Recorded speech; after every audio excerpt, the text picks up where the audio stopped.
Did the October 7th invasion by Hamas and the resulting war that has gone more than 8 months and has been so horrific and has been such a huge source of negative headlines in the Arab world, did it blow up the Abraham Accords? Will it prevent an Israeli-Saudi historic normalization and peace treaty? And why exactly did Turkish President Recep Erdoğan just call Israeli Prime Minister Netanyahu a bloodthirsty genocidal vampire and call on the Islamic world to unite in taking action against Israel? Hi, this is Joel Rosenberg for the Rosenberg Report with a YouTube exclusive. I'm going to sit down here at the Jerusalem Prayer Breakfast where Jewish and Christian leaders, Israeli officials, and many others have come to brief almost 400 evangelical Christians from 40 different countries for the Jerusalem Prayer Breakfast. One of the speakers is a friend of mine, Israeli Ambassador Eitan Na'eh. Now, Ambassador Na'eh was the guy who opened up the first Israeli embassy in the United Arab Emirates, right after the Abraham Accords were signed. Then Israel moved him over to Bahrain, and he opened up the first ever Israeli embassy in Bahrain after the Abraham Accords. Eitan Na'eh was also Israel's ambassador to Turkey, so he's one of the few Israelis that actually has ever met Turkish President Recep Erdogan, who now is just making honestly blood-curdling anti-Semitic statements. Because Ambassador Na'eh was here at the Jerusalem Prayer Breakfast, here at the Waldorf Astoria Hotel right in the center of Jerusalem, I was so happy to sit and have coffee with him and talk off the record, and then for him to agree to come on the Rosenberg Report. He's been on the Rosenberg Report in the past. I've interviewed him in Manama, the capital of Bahrain, but the three questions I just said to you at the beginning, those are the questions I wanted to sit down and get his take.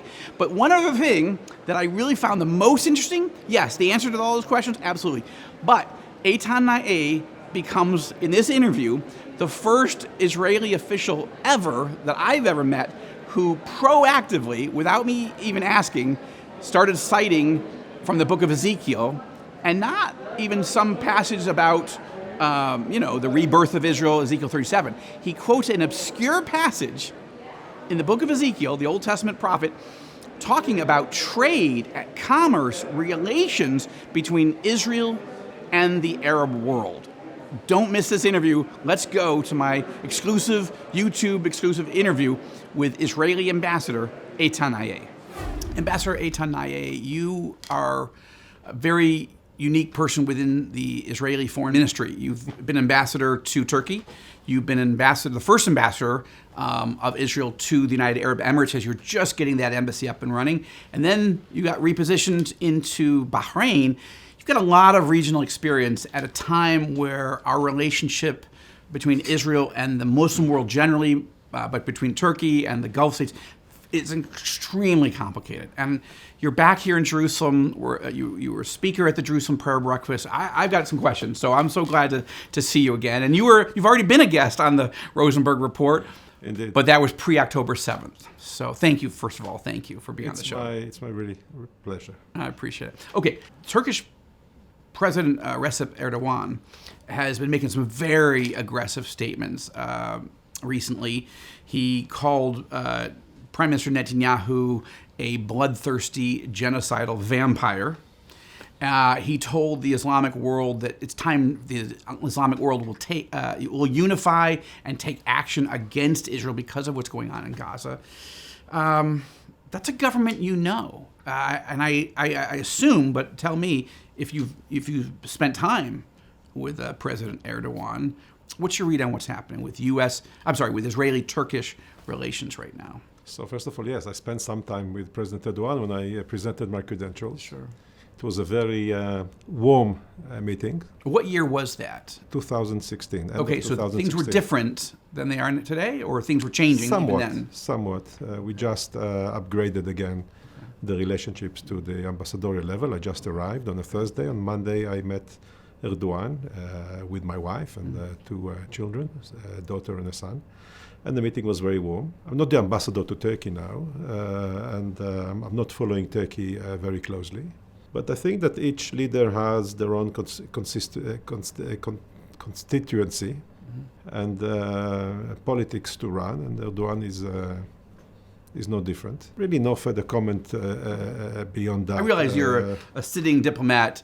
You can't just be a political analyst, but it's troubling. There is a fine American expression. It's outside my AOR, area of operation. Okay. But sure. Erdogan is Erdogan, and we know who he talks to. We know what are his what's his vision, what he would like to achieve. It's unfortunately not compatible with ours.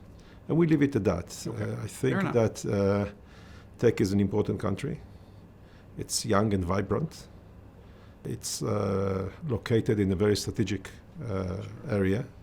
And I hope that relations can go back to normal, because we are both two important countries to let the situation remain the same. The big question that everybody is asking, right, certainly in the United States, or certainly around the region, what is October 7th and the war that has ensued, and all that has ensued on every front, but has this blown up the Abraham Accords, the relationship that Israel so dramatically established with our Gulf partners? You've been right in the thick of it. What's your assessment to that, first of all? In one word, no. Okay. The October 7th did not blow up the relationships. I think those relationships were late to come, and I'm quoting my Emirati and Bahraini friends. But it came. It's there because there are interests behind it. And I think it's important for both leaderships that we will continue to maintain these important relationships. And I don't think that the October 7th has blown it up. Clearly an impediment. Nobody is happy with the situation, neither them nor us. The Iranians did not succeed, and we saw it during what I call the missiles night. Mm-hmm. There was a united front of regional countries that stood up together, literally up, and intercepted this massive Iranian missile attack on Israel, and by also infringing their own territorial sovereignty, sending missiles over the territory of Iraq, Jordan. Right. So I think that we have challenges. Yes, it's delaying things. I'm here in Jerusalem, you are right.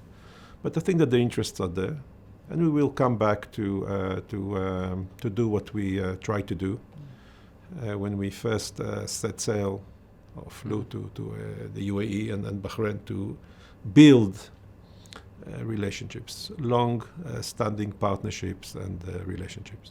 So that's pretty extraordinary, and I think our viewers should take it as an encouraging assessment that, in your view, the accords have held. They're being strained because this, if there were not deep interest and if there was not deep commitment from those Arab partners, the horror of the last 8 months would have been more than enough to blow those things up, right? I mean, this is the ultimate. So far, it's been the ultimate test of whether these accords can withstand the dangers of the region. You're absolutely right. I mean, if you are sitting on that chair, and in view of what is happening, and the popular and sometimes populist public opinion, of course. It's not easy. It should be earning our appreciation for the bravery of those leaders, for their clear vision of how relationships should look like, and their ability to look beyond the horizon and beyond what is happening today. In some ways, the King of Bahrain and his senior team, they don't even call it, when I haven't met the king yet, but his other senior officials, they don't call it even normalization, they call it formalization. In their view, they kind of had good relations, they just weren't out in the open, but with Israel for some time. I remember the Crown Prince had written maybe 10, 15 years ago, a Washington Post, column or op-ed, let's say, sort of laying out the type of relationship Bahrain wanted to have with Israel. But, they're a small country, and they couldn't get out of their lane. They couldn't get ahead of their neighbors, the Saudis and the Emiratis. How would you characterize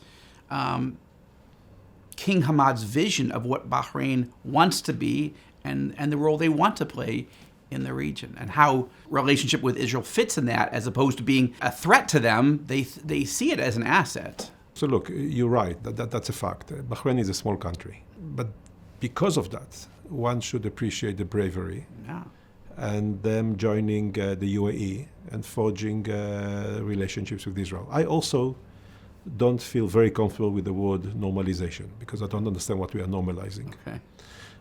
We either establish full diplomatic relationships. We did that. The Abraham Accords are basically put that in print. We recognize each other, or they recognize the state of Israel, and we established full diplomatic relationships. We have an ambassador in the UAE. I opened the embassy not as an ambassador, as a chargé d'affaires, but I'm an ambassador in Bahrain. And now we are building relationships, not without challenges. After 72 years of not being there, of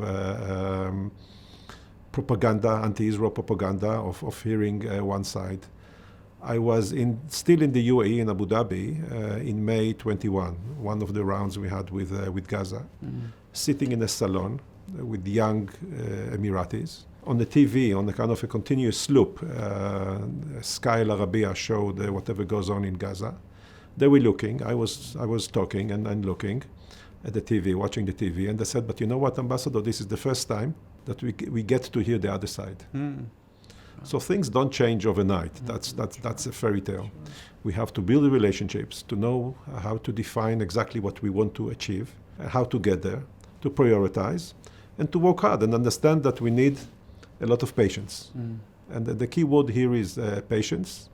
And the key word here, another key word, is maybe rather than normalization, I would call it building long-term cooperation and partnership. Talk about that, because you and I were having a conversation over coffee prior to the interview, but sort of paint us a picture of from what Israel wants, or what you in the foreign ministry, in the prime minister's office, so forth.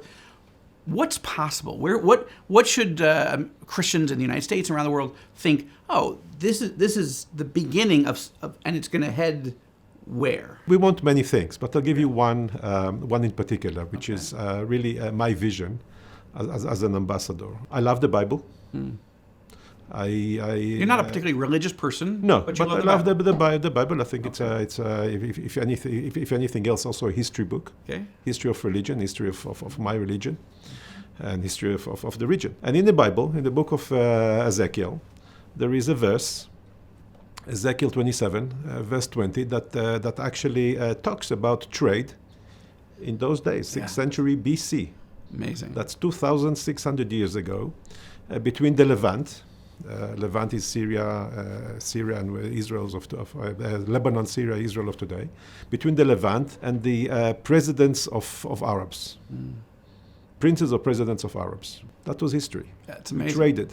In Jerusalem, they drank here wine during the king of Judea's time that was mixed with vanilla. That vanilla was brought from India. So what we're doing now, with my vision, one of, but a rather important one, is to reconnect. There was a disconnect, and we reconnect India to the Mediterranean, and from here to the West, and vice versa.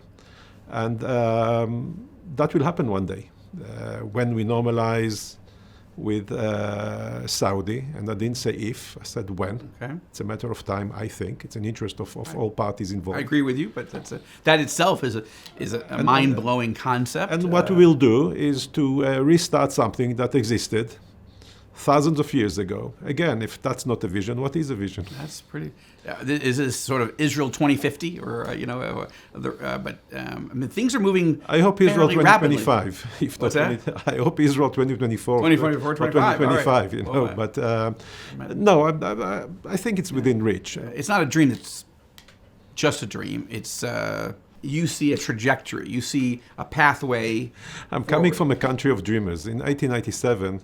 When Herzl said there will be a Jewish state, everybody thought, what has he taken? What does he drink, or what does he smoke? And 50 years later, a state was established. So I don't think that if you manage to establish a state, establish diplomatic relationships and renew trade links and trade relationships and create partnerships that already exist in certain areas.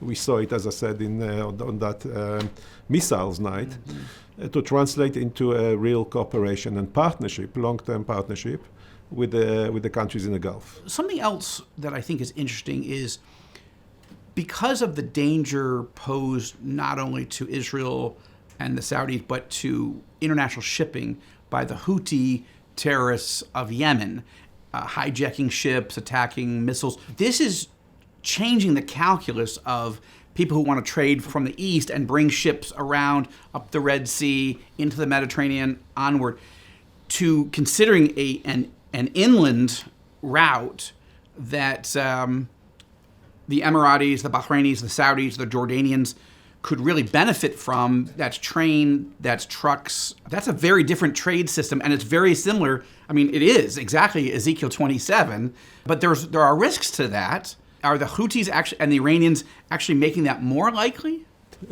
I don't think we should thank the Houthis. No, I'm not thanking for them. anything, but a silver lining to a serious problem. So we should not thank the Houthis for anything, or the Iranians, but thanks to them that they brought up onto the agenda this huge and great potential. I think that in a few years, you spoke about 2050, so by 2050 we'll see trillions of dollars going east, west, west, east, and it's not that hard to imagine. It existed before. Geography calls for it, economic interest calls for it, the countries are normalizing relationship, building partnerships, so I'm sure it will happen.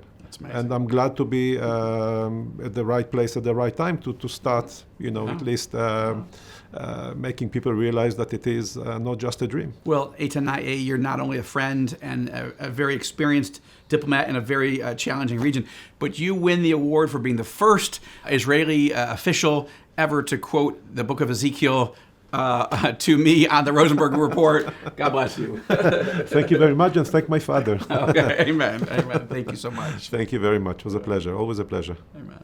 I hope you found that interview with Israeli Ambassador Eitan Na'eh as fascinating as I did. I really find him a very thoughtful, very well read, very well connected Israeli diplomat. I find him somebody who knows the leaders and the rhythms and the cross currents in the Arab world, particularly the Gulf world, in such an impressive way. Now, you could see in that interview that he is still a foreign ministry diplomat for Israel. So he was cautious in responding to my questions about Turkish President Recep Erdogan, which I consider one of the most dangerous Islamist leaders in the entire Muslim world. I think Recep Erdogan is an incredibly dangerous person, should not be in the NATO alliance. And this idea that he's going to unite the entire Islamic world, 1.8 billion people, against Israel, that's a very dangerous statement. Is it just rhetoric? At the moment, yes. But where does this lead? But my favorite part, as you saw, was him talking about the future of Israel and the future of Israel-Arab relations. And as a secular person, he's not a religious, he doesn't wear a kippah, he's not an Orthodox Jewish person, but he loves the Bible. And for him to take me to Ezekiel 27 and show me passages that I just, I am familiar with those actually, but I thought it was really special and encouraging. And you can see his countenance sort of light up when he was talking about the future. And for a secular Israeli diplomat who's, a diplomat right now, he's not a commentator, for him to cite the Bible prophecy and Bible history, I thought was really quite striking and illuminating, and he's right. So I'm so glad you watched this interview with Israeli Ambassador Eitan Na'eh. Thank you so much for watching all of our videos on our YouTube channel for the Rosenberg Report. I encourage you to subscribe. I hope you'll hit like. I hope you'll share this video and tell family and friends about this YouTube channel as well. And then don't forget, Thursday nights, 9 p.m. Eastern, the Rosenberg Report, which of course is replayed Saturday nights at 9:30 Eastern, only on TBN, the Trinity Broadcasting Network. God bless you. Thank you from Jerusalem, from the Jerusalem Prayer Breakfast at the Waldorf Astoria Hotel in the center of our holy city. This is Joel Rosenberg for the Rosenberg Report.